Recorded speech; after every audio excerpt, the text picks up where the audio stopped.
It's easy to get caught up in unrealistic expectations that come along with Valentine's Day because of all of the messaging and importance of romantic love that surrounds this particular holiday. So here today to show you how you can be your own Valentine is licensed psychotherapist Nanette. Welcome back to ciLiving. Thank you for having me. So I see you brought us a lovely bouquet of flowers, which I'm sure goes along with an activity. But first, can you talk a little bit about why sometimes Valentine's Day is really hard for people? Yeah, because we are bombarded with messages about how important romantic love is, first of all, and what that should look like.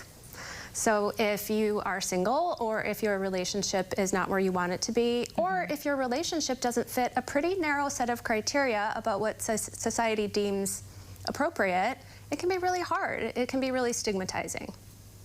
And so what are some ways that people can deal with that and sort of get beyond what's right for society and everybody else and sort of focus on what's right for them? Well, that is why I brought this activity, because I am proposing we flip the script on Valentine's Day and celebrate the most important relationship you're ever going to have in your life, which is the one with yourself. I like that a lot. So why would you say that the relationship with yourself is the most important? I have my own thoughts, but I want to hear from the expert. Well, for a couple of reasons. One, it's because the intrapersonal relationship, the one with yourself, is the constant throughout your entire life. Interpersonal relationships with other people will come and go throughout your life, but you are never going to spend more time with anyone. You're never going to have more conversations with anyone. You're never going to have more meals with anyone than you are with yourself.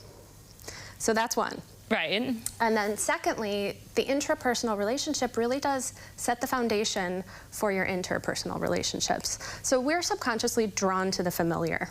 So if you are constantly treating yourself like crap inside of your own head, that's familiar, and it's very likely that's going to be reflected in your interpersonal relationships as well.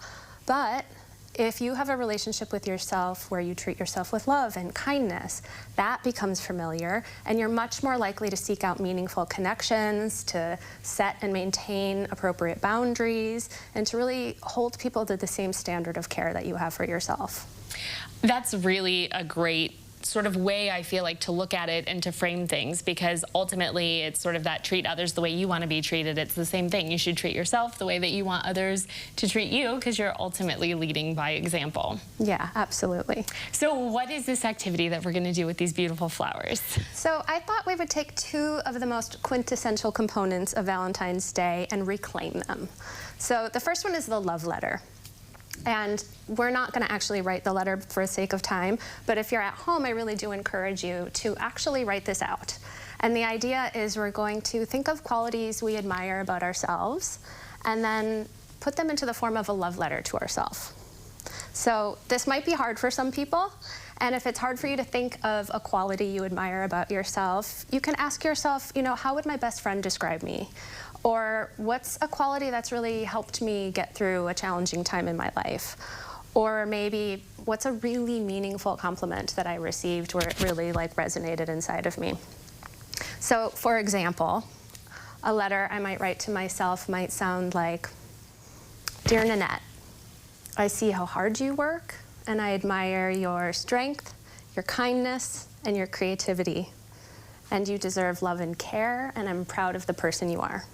That's really beautiful, and it's very simple, and I feel like you could even write that to yourself in a Valentine's Day card. Yeah, absolutely. So what would you write? I would write, ooh, you're putting me on the spot. I like it. I would write, "Dear Jaclyn, I admire how hard you work and the risks that you take, moving across the country, taking on new jobs, and meeting new people, and then adapting to new surroundings." So nice. Yeah. All right, and what about the flowers? The flowers, which are another quintessential component of Valentine's Day, I thought we could reclaim by creating our own little bouquet that is a visual representation of the qualities we identified in ourselves, so that the bouquet not only is lovely to look at, but reminds us of what we appreciate about ourselves. I love that. And there's no right or wrong. It doesn't matter what meaning you give to a flower. It's just whatever speaks to you. So, for example, I might choose some of these yellow flowers to represent my strength. That's good. I think I will take a rose for that purpose? For me, the rose represents my kindness. Yes, you are very kind. Thank you.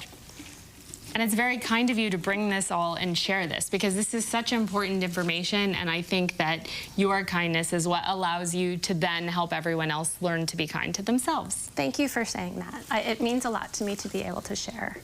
I think that these blue flowers, for me, blue has always represented like the ocean and the sky and things that are massive. So doing challenging, big things. You can do challenging things, isn't that the saying? Yes, yes, you can do hard things. You can do hard things. I love it. And for me, the blue hydrangea is going to represent my creativity, because I think they're so interesting and they always stand out in a way that's a little bit different from the other flowers. And the purple for me, because purple is my mom's favorite color, and I feel like I get a lot of my good qualities from my mom. So I'm going to put the purple flowers in here in honor of my mom. And I love that we are making our own bouquets. This is such a beautiful, beautiful exercise. I encourage you to do this at home.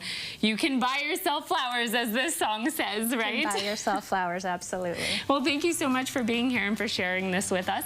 And I hope that you have a wonderful Valentine's Day, whether you are spending it with somebody that you love or if you are spending it with the person that you love the most, yourself. If you want more information, you can visit us on the web at ciLiving.tv after the show.